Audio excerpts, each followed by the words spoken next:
Okay, can you introduce yourself, please? Okay, I'm Phil. I'm 34. I'm from Toronto, Canada. I've been living in China since 2007, so 8 years now. How old are your children and what nationality are they? I have one son. He's actually just had his third birthday a few days ago, so he's 3 and he has Canadian citizenship. He has Canadian citizenship. So, having Canadian citizenship, are there any procedures you have to go through for him to live in China as a Canadian citizen? Well, because he was born here, and he hasn't actually left China yet. We haven't actually brought him back to Canada yet. As far as China's concerned, because he was born here, he's sort of by default Chinese. So yes, he can stay here as long as he wants, but he's not a full citizen. He's not in the family hukou. Oh, right, I see. So because he's not in the hukou, he's things like going to school here, stuff like that. He wouldn't be entitled to normal things that Chinese citizens get. Have you looked into that? Could he actually still go to school even though he doesn't have a hukou? Well, we would have to pay quite a bit. That's all. Or you would have to pay extra. It's China. You can get around everything. We would just have to pay for it. Yeah. But because he's a Canadian citizen, he's not a Chinese citizen.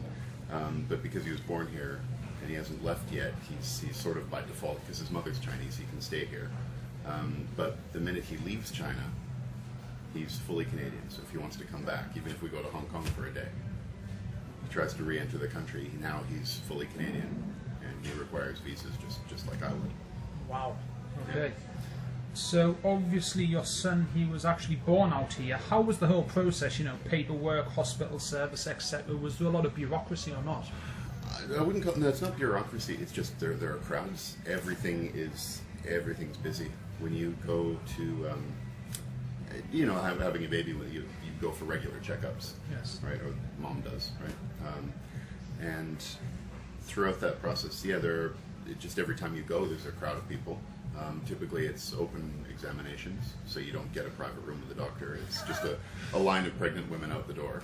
The men usually aren't allowed in, and they do all the examinations that way. So it's open for people to see through the process. It was a little bit different for me because I've got some connections with the military and with the police. The hospitals here. Yes. So we got slightly better treatment. We got kind of pseudo-government treatment. Just a little bit better than most other people would get.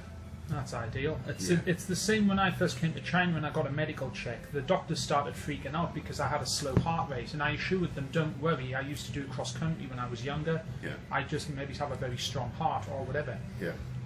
So I was took to the hospital for another heart check, and because I was a foreigner, I was given no privacy, and people were just all queuing up at the door just to watch me. Yeah. And I was like, dude, piss off, leave me alone. Yeah, well, I just want a bit of privacy, but it's just, I think they were intrigued more than anything. Well, that was the difficult thing. That's why at the hospitals, when my wife was going for her checkups, it was, as much as I didn't want to, I had to sort of keep my distance, because otherwise people wouldn't leave her alone.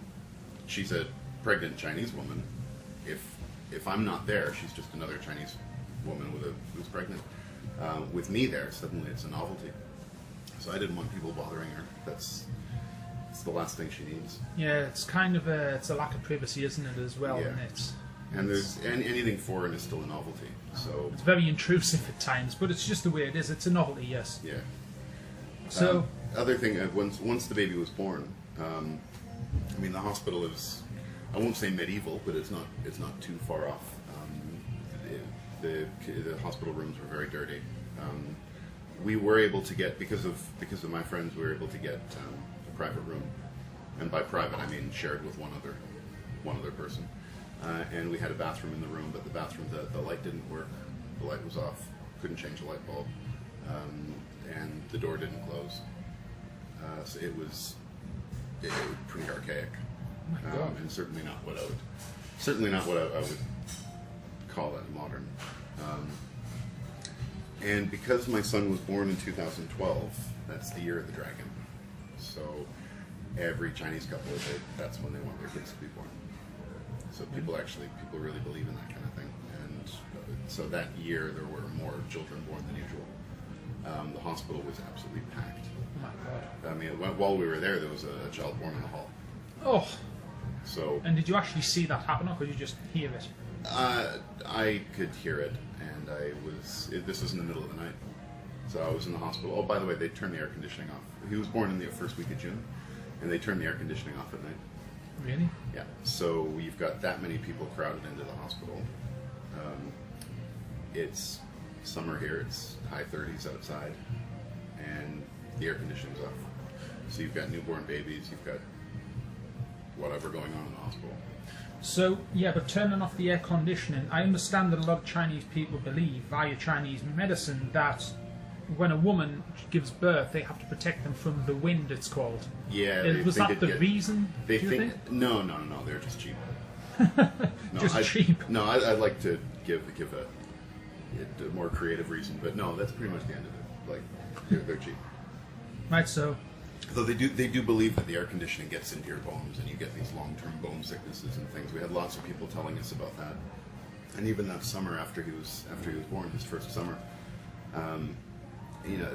actually in our building, in our apartment building, a couple floors below us, there was another couple that had their baby, just literally days after my son was born, and we would see them throughout the summer with the baby downstairs. Sitting in the courtyard of the community, sitting outside in the sun. Middle of summer here, it's 40 degrees, and the kid's wrapped up in 4 or 5 layers. Oh my God. Yeah. Whereas we would bring him out, he'd be covered, of course. It's hot, but he wouldn't be wearing all that. Like we'd have him in baby clothes that were appropriate for the summer. Yeah. We didn't keep him wrapped up in blankets. I mean, that's, if you're looking to kill your child, that's a efficient way to do it, I suppose. Cooking it. Cooking your child. But and the thing is, everybody in the community thought we were nuts because we were bringing him out in, just a little jumper, just like a little baby outfit, just like a little onesie baby outfit. We'd bring him outside in that because, like I said, it was 40 degrees. All their kids are wrapped up in layers like it's winter. Yeah, absolutely. So, yeah, but we were the crazy ones. You were the crazy ones, were you? Apparently. Yeah. So obviously out here, what advantages do you think your child has from being raised in China as opposed to being raised back in your home country? Well, I think the biggest advantage, one of the only advantages I can really think of is the language. He's quite comfortable in Chinese and English, and I don't think that would happen in Canada unless we had a much larger Chinese community with him growing up. But in Toronto, what's the Chinese community like? It should be quite large. Oh, it's huge, yeah. The majority are Cantonese. Oh, yes. So, yeah. But also, they really keep to themselves. I mean, everybody, I grew up in Toronto, but there were a lot of Chinese kids, of course. But we didn't really see them as being any different. Yeah. Just kids are kids. Yes. So, I mean, if they're Chinese or wherever, we didn't really care, so we didn't really think about it. As kids, anyway, our only real exposure to the other languages would be if, the Chinese kid's mom came in and wanted to say something that nobody else would understand, so then she'd talk to her kid in Chinese. But no, we did. Yeah, we've got a big community from abroad, but it's not. You don't hear the languages all the time. The advantage here is that he's. Because of me speaking English to him and my friends mostly speaking English to him. And then, of course, his mom and her family speaking Chinese to him. When we go out, it's Chinese. He hears more Chinese. Yes, so... It's an advantage at the beginning. It's an advantage now, certainly. Obviously, would you say he's stronger in Chinese than what he is in English? Yeah, absolutely. Yes. And that's just, I have no problem with it, but I'm really just outgunned. He hears more Chinese out of everybody. So, of course, his Chinese is going to be better. This question may not be the best to ask because your son is only 3 years old, but since your child is brought up in a much more international environment, do you think he reacts differently to different nationalities or races compared to some of his Chinese peers? He does a little bit. I find he's a little bit more comfortable with, I guess, white people, Yes. and it's not. I mean, he's only 3 years old, so it's not a racially nothing negative. It's I think in his experience, when a lot of Chinese people see him, they make a big fuss, especially because he's a mixed kid. So I mean, there's the foreign novelty. Yes. So the Chinese tend to overreact a little bit more. Yes. Whereas, you know, when you met him, you didn't. No, well, no. You know, you didn't go crazy for the baby. You know, Yeah. you said hi to him and that kind of thing, and that's what the majority of my friends do. Yeah. Because he's as far as they're concerned, he's a baby. He's a toddler, so they talk to him as one. There's no novelty. There's no overreaction to the novelty. Yeah. So I think from his perspective, it's intimidating. It's almost invasive when people, you know, oh, look at the foreign baby. I got to touch him. I got to touch him. I got to hold him. That kind of thing. I mean, I would react to that too. And he does to an extent. He understands what Chinese people are saying better than he understands what English speakers are saying. Yes. But he seems a little bit more comfortable sometimes with my friends over new Chinese friends that he hasn't met before. Oh. I think it's just the reaction. I don't. Yeah. It's not. There's no negative racial motivation, anything like that. It's just one is more likely to, you know, be a little more invasive. Yeah, a little bit more invasive. Okay. Yeah, they don't mean anything by it, of course. It's just It's new here. it's new. Yeah. It is, yes, and they're like, oh my god. So are there any worries you keep in the back of your mind about your child being raised here in China? Well, the pollution's an issue. That's a huge issue. Xi'an can get very, very bad, yes. Xi'an's awful, yeah. And it's improved a little bit in 8 years. So when I got here, it was worse. Really? Yeah. My Well, God. they've planted trees everywhere. When I came here, there were no trees anymore. There were about 6 trees in around Southgate. So, no, the pollution's a big issue. And the food is a bit of a concern because there's always a new scandal breaking. This is, you know, poisoned milk or poisoned toothpaste or expired meat, McDonald's or something. You know, they're selling this kind of meat as pork or something. No, there's hygiene is an issue, and of course with the food. Yes. Yeah, that's a big problem. But the food anyway is something you can get around by just spending a little bit of extra money.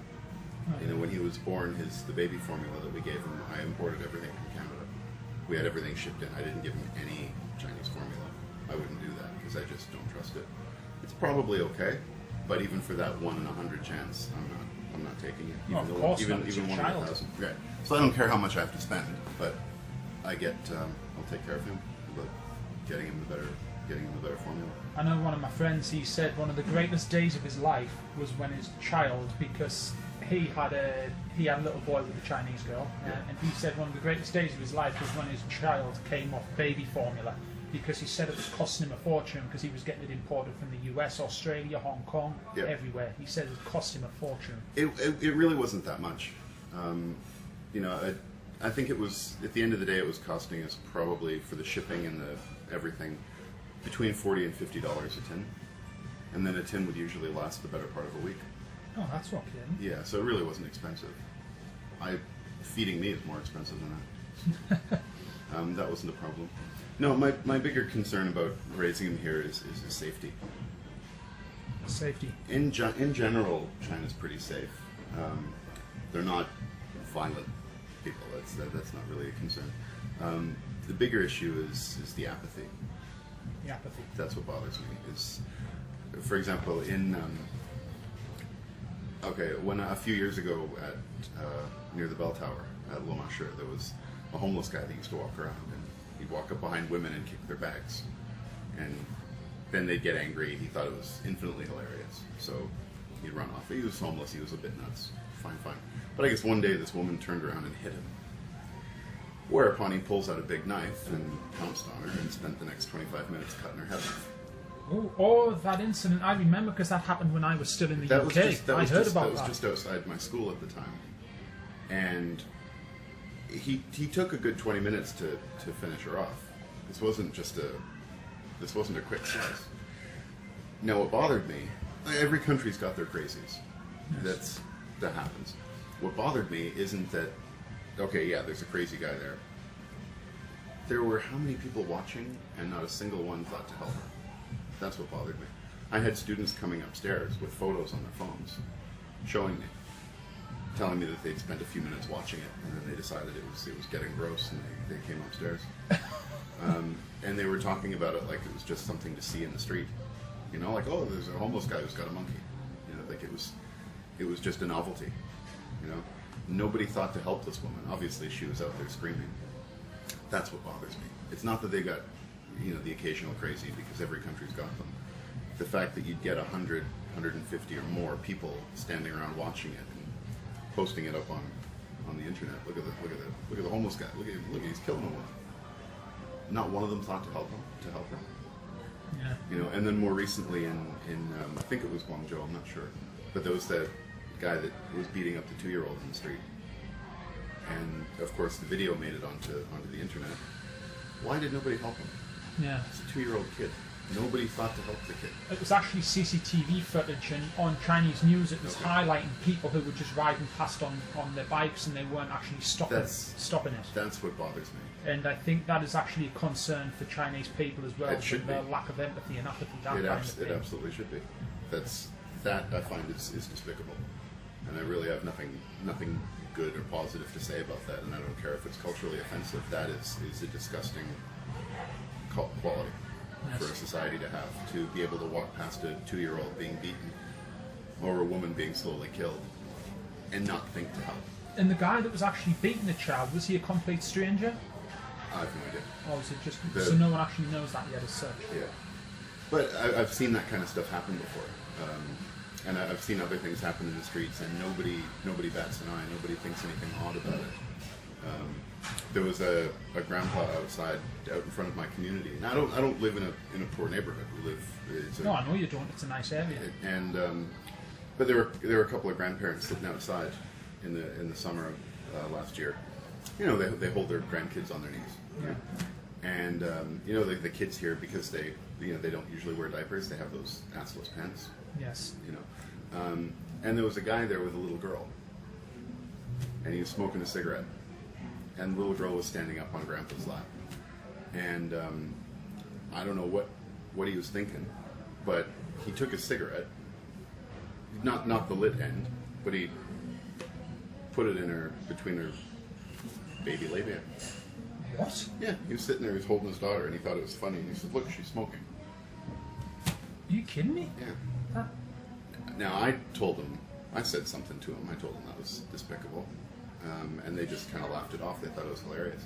But there are plenty of people sitting around and this kind of thing is normal. Now, whether or not they're actually disgusted by it, and I think the majority of people here are appalled by that.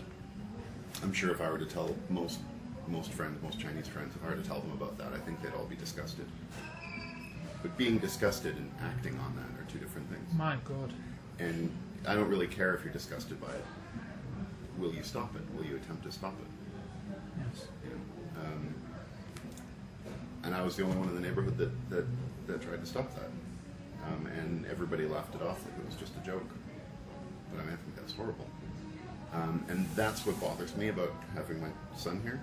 It's not that it's not that I think Chinese people are bad. I think for the most part they're very good. I think they're generally kind people. Just like anywhere else in the world. I don't think it's an evil place, not at all.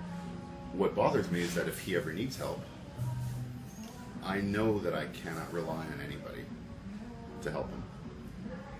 Right, I understand. Whereas in Canada, if my son were playing in the park and you so much as ran up and tripped him, I know that other people in the park would have something to say about that. Yes.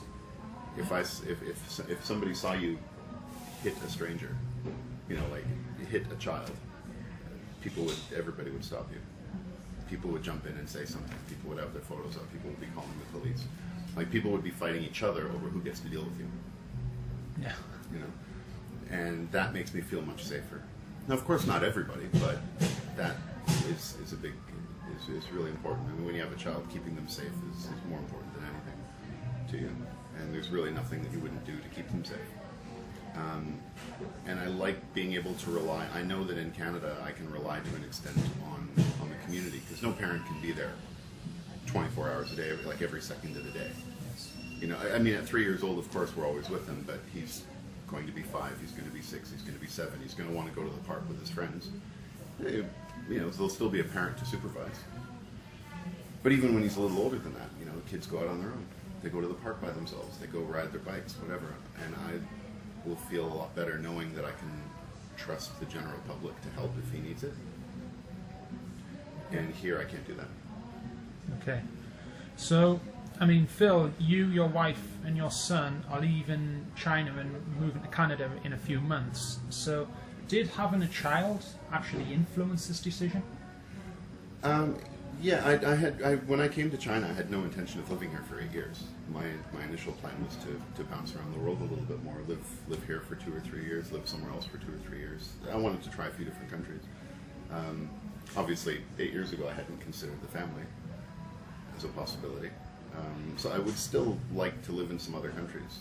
But no, absolutely, that's influenced my decision to go back to Canada instead of another country.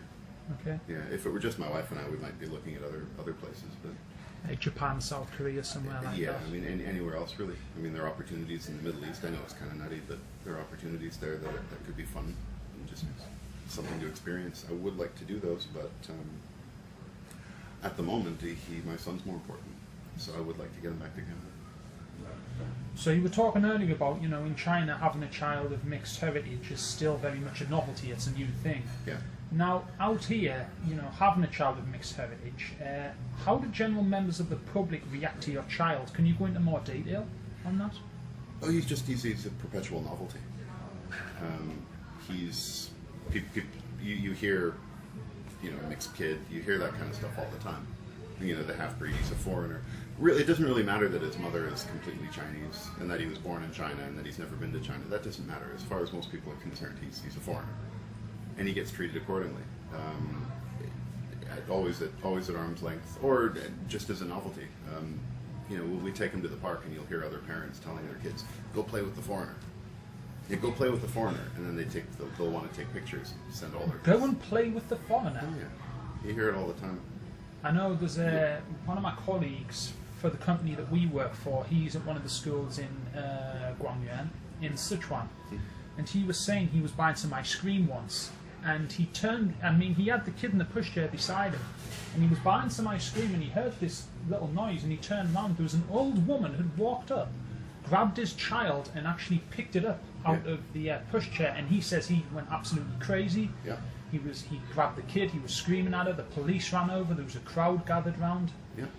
But do you think they really mean to scare you, or is it just because it's a novelty? Because you see, Chinese people actually do that to other people's Chinese kids. It's just, I think it's just a novelty, and I think it's just the interaction with the babies. It's a cultural difference as well. It's a culture, yeah. I mean, in some countries, people do baby talk. They'll walk over and they'll say something, they'll just say gibberish, and they, oh, I'm talking to the baby. Okay. Some countries look at that and think, well, you're acting like an idiot, just talk to the baby. Yeah. I talk to my son like I don't do baby talk. I talk to him like he's an adult. Yeah, to an extent, but every country's got their behavior with babies, but it is a bit more invasive here, and because they recognize that my son is obviously not wholly Chinese. He's got my skin, he's got my hair. Yeah, he does actually. I've noticed he does look more like you than what he does his mother. Yeah, he's got her features, but I mean, he's definitely got my skin and my hair. So yes. As far as looking at him, he's decidedly not Chinese. So that's easy to spot. No, so you hear people call him, look at the mixed kid, look at the white kid, look at the foreigner. Xiao Why? Did you ever hear that? All the time, and more derogatory as well. Really? Sure. You've actually heard derogatory? I hear stuff like it all the time. It's hard to take them out. Now, my Chinese isn't great, but I can get by. So I'm sure there's a lot of stuff that people say that I miss. For my wife, I think it's a lot harder because she obviously understands everything. Admittedly, when I'm not around, if people look at him and they see him with her, if there's any doubt that he's foreign, they'll usually give her the benefit of the doubt and assume that the baby's Chinese. Yes. But if I'm there, no question, he's obviously an outsider. He's an outsider, yeah. And I think that's also pretty horrible that he's Chinese, his mother's Chinese, he's never left China. and he will never be one of them. So, obviously, being a child of mixed heritage, does he actually have any kind of privileges or advantages in China? There are advantages. Again, it's being a foreigner in China. For every person that's out there to rip you off, there's somebody else that wants to, give you something for free, right? So I mean, it's give and take. The other day we were leaving the playground and we walked past Haagen-Dazs. We were going to go for dinner. Afterwards, I was going to take him to Haagen-Dazs. Yes.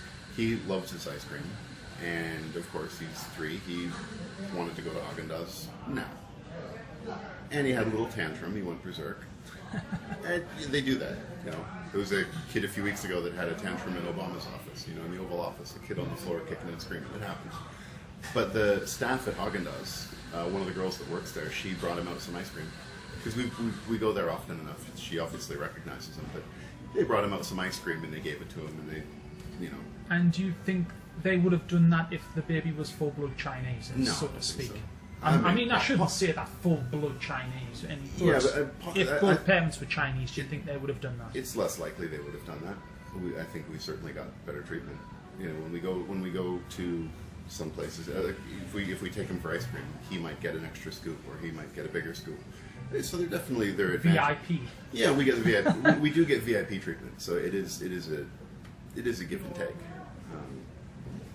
So when people label your child, there's something I want to know. I mean, when people label your child as a 小老外 or 混血, Yeah. how does that make you feel as his father? It just makes me want to get him out of here. It's not an environment I want him to grow up in. Like, we wouldn't. Okay, 40 years ago in school, in Canada, if there was a black child in class, you might, in the beginning, or if there was a new student comes to the school and he's black, you might say he's the black kid for the first week until we get to know his name. Yes. And that was 40 years ago. Today, that kind of stuff that doesn't really happen. At least in Canada, that doesn't happen as much, to an extent. But kids identify differences, so there's nothing malicious about it. But no, I really don't like that he gets that kind of stuff, because for the same reason I think it's horrible for a kid to have to grow up in Canada or in the U.S. being the black kid. Yes. Instead of calling you by your name, hey, black kid. I wouldn't. I think that's an awful way to grow up. Okay. That happens, but I would rather he be a child, a person. I want him to be a person first. He can be the foreigner later. I don't care about that. But I don't want that to be the first experience. Okay, I understand that, yes. That's understandable as well. Yeah, I'd rather he be a little boy.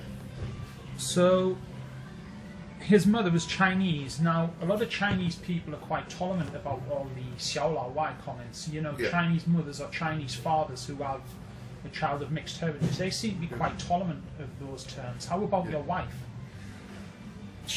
Obviously she understands a lot more of what we hear than I do. Yes. And I tend to get pissed off a lot more than she does. So I think that tells you she's able to control it pretty well. She of course doesn't like it, but she doesn't see much point in getting pissed off about it. Yes. So she's able to control that. It doesn't bother her as much. Okay, so have you ever taken your child to Hong Kong, Beijing or Shanghai, places like that? And if so, did people treat him different as opposed to living here in Xi'an? Well, we took him to Beijing when he was born to get his Canadian citizenship sorted. They have to actually, if the child's born in China and you want a foreign citizenship, then that foreign embassy will actually have to see the baby. So we had to physically take him to Beijing so they could see him at the Canadian embassy. But he was 3 months old. And in Beijing, especially the embassy neighborhood, there was no issue, nothing like that. So it wasn't a novelty for people in that region? No, not in Beijing. But also, the neighborhood we were in, it wasn't an issue. We're in the embassy district, so you see families walking around all the time from all over the world. So it's no novelty there. Okay. So overall, what advice would you give to anyone wanting to raise a child here in China? What advice would you give? I think the most important thing is decide on your standards, decide what is going to be acceptable, and be willing to spend extra to to achieve those. Okay. You know, so for the food, if you're not comfortable with, if you don't trust the baby formula, spend the extra money and make sure you get what you are confident with.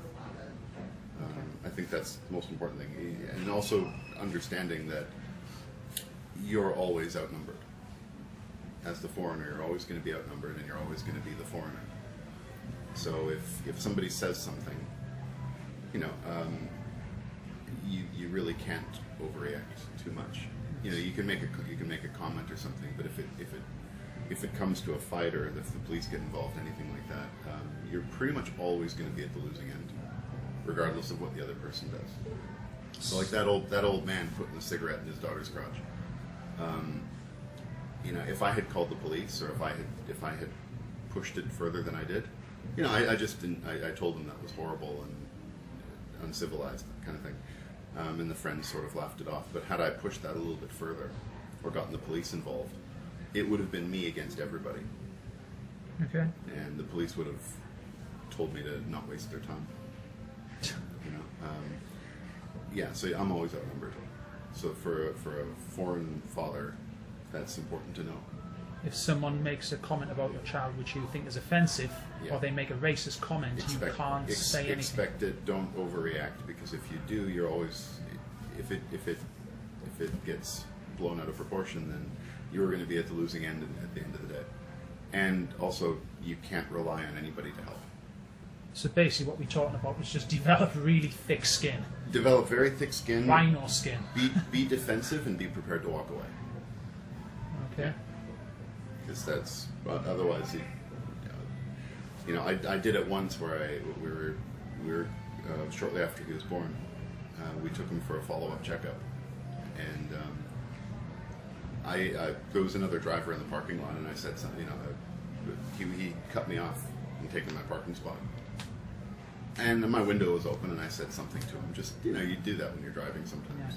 You yell something at the other car, and he leapt out of the car, stood at the window screaming, and literally within seconds there were 100 people standing around the car shouting at us. Shouting at, even the strangers began to shout at you? Yeah. I was the bad guy, because I had insulted the Chinese guy. Oh, right, I see. And it's one of those things that, you know, sometimes you do when you're driving and you don't really think about it. Yes. And luckily we were able to deal with the situation, and got out of there without any more trouble. But it was scary, sure. Definitely frightening. It could have gotten worse. Especially when your son was in the car. Yeah, and had I not backed down, then who knows what would have happened. But it was just a little innocent thing. I didn't think about it. I just, you know, you're driving and you make a comment about another driver, you know, and he heard it, and he went berserk. They've got a big issue with face. If you insult them, they'll stand there and scream about it all day. You know? So, okay. Like little kids. Oh well, thank you very much, Phil. Is there anything else you'd like to add? Nothing offhand. Any other questions? No, there's not. That's fine. Thanks, Phil. That's everything covered. So thank you very much. I appreciate that.